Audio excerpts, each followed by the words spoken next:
चलिए अब देखते हैं इसमें से इसका रेट ऑफ रिएक्शंस। ठीक है, ये तो इसका इंट्रोडक्शन हो गया इसके पेयर कॉम्बिनेशंस का। इसके इसके रेट ऑफ जो रिएक्शंस होती है ना, rate of reactions, rate of reaction in square pair complexes. ठीक, ये जो इसका रेट ऑफ रिएक्शन जो होती है दो तरह का होती है, two terms.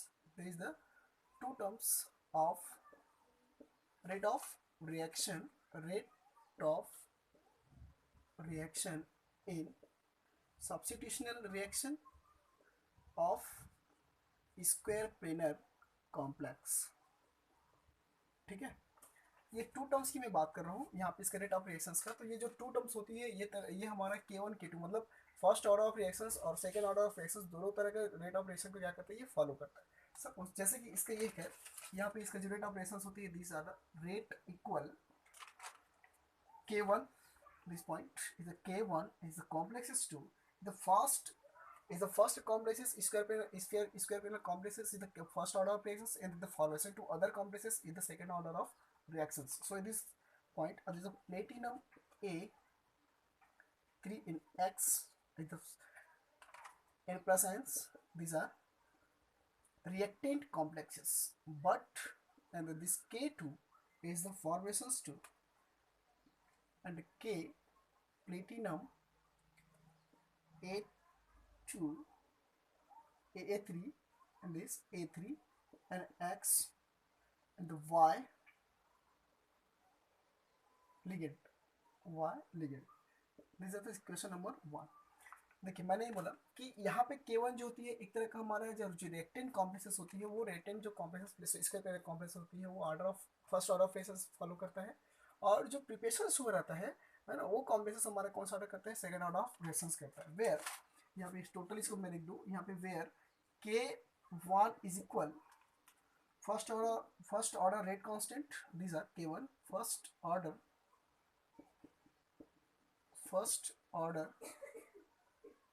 rate constant solvent controlled reactions, okay, and K2 is equal second order rate constant, okay। ये जो होती है ये रिएक्शन तो इंटरिंग लिगेंड, ये जो कहलाता है हमारा reaction of entering ligand.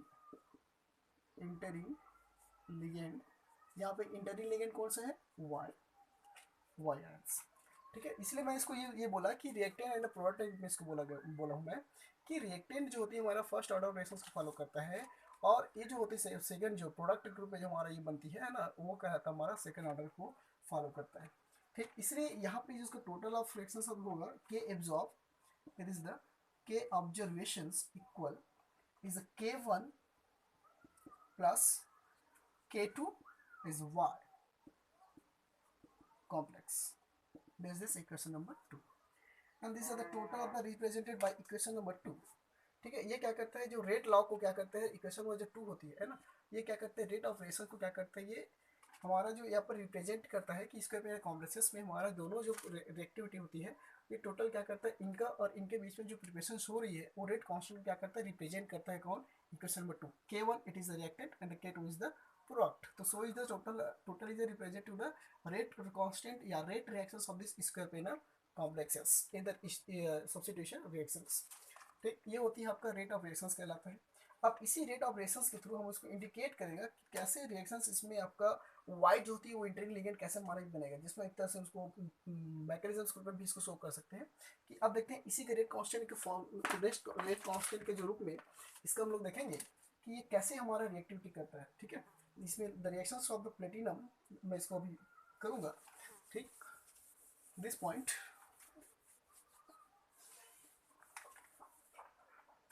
these are indicate the reaction of platinum A3X ligand complexes with Y2 formation of and platinum A3 Y complexes. अब देखिए ये जो A3 Y कॉम्प्लेक्स इसके थ्रू ये रिएक्टेंट हुआ, ये हमारा प्रोडक्ट हुआ।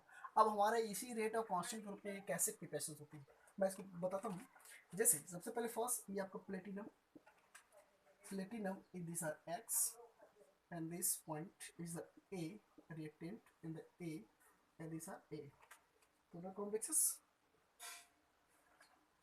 this, okay, as the water is involving to potential of the rate of reactions, it is H2O involving to potential reactions, okay। ये जो होती है आपको एक तरह का यहाँ पे स्लो रिएक्शन करता है। मैं इसको आगे बढ़ा रहा हूँ तो यहाँ पे क्या हो जाएगा आपका ये प्लेटिनम, मुझे जगह की आवश्यकता पड़ेगा इसको मैं इसको क्लियर कर रहा हूँ। Platinum this are H2O and this X ligand and this A ligand and this A ligand and this A ligand. Total is the trigonal bipyramidal structures. So मैं इसको चाहूँ तो लिख सकता हूँ इस तरह से। चले आगे लिखिए इसको। अब इसका होता है इसमें क्या करेंगे, ये एक दूसरी जो लिगेंड होती है ये क्या करें रिप्लेस होगा, और यहाँ पे जो माइनस आयन है ना ये क्या करते हैं यहाँ पे अगर फास्ट रिएक्शन ग्रुप में होती है तो ये क्या करता है, ये तो आपका इंटरमीडिएट कॉम्प्लेक्स ग्रुप में रहेगा, ये हमारा इंटरमीडिएट कॉम्प्लेक्स कहलाता है, ठीक है। ये आपका इंटरमीडिएट कॉम्प्लेक्स कहलाएगा, जिसमें से क्या करेगा आप इसी इंटरमीडिएट कॉम्प्लेक्सेस में हमारे जो लिगेंड एक्स दिख रहा है या एक्स मतलब हाइड्रोजन भी बोल सकते हैं, तो वो हमारे क्या करते हैं यहाँ से फास्ट रिएक्शन के थ्रू सब्स्टिट्यूशन रिएक्शन के अकॉर्डिंग क्या करते हैं आपका एक्स बाहर हो जाती है।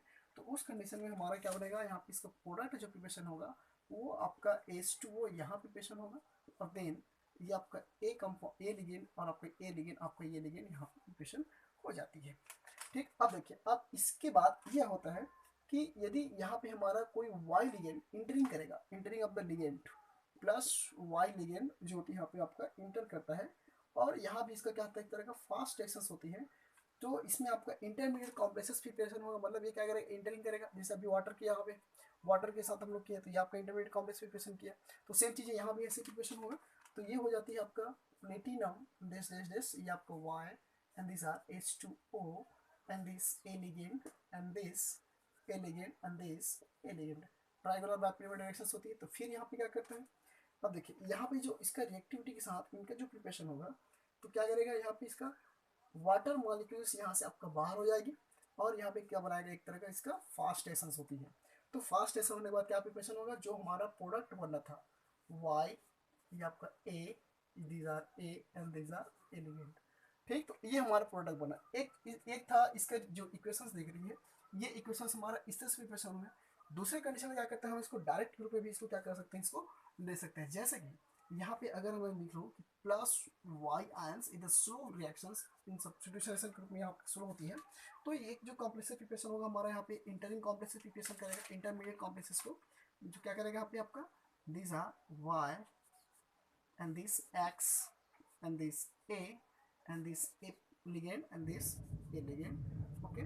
तो ए लिगेंड होने के बाद क्या करते हैं सीधा सीधा आपका ये जो प्रिपरेशन होती है ये आपका माइनस एक्स रूप में क्या आयन क्या होता है बाहर हो जाती है, और ये कहलाता है आपका फास्ट रिएक्शंस, ठीक है। तो ये कहलाता है two path mechanism for their reactions. ये जो रिएक्टिविटी दिख रही है ना इसको कहते हैं दो पाथ, मतलब two path of the reaction mechanisms group में हमारा जो कॉम्प्लेक्सेस होती है प्रिपरेशन करता है, ठीक। पहला प्रिपरेशन यहाँ पे slow of the water involving the potential reaction potential rate of reaction के थ्रू हुआ एक। दूसरे में इसको क्या कर रहे हैं इसको डायरेक्ट रूप में क्या करते हैं इसको रिएक्टिविटी कर रहे हैं, जिससे क्या से प्रिपरेशन हो रही है हमारा ये यही प्रोडक्ट प्रिपरेशन हो रही है।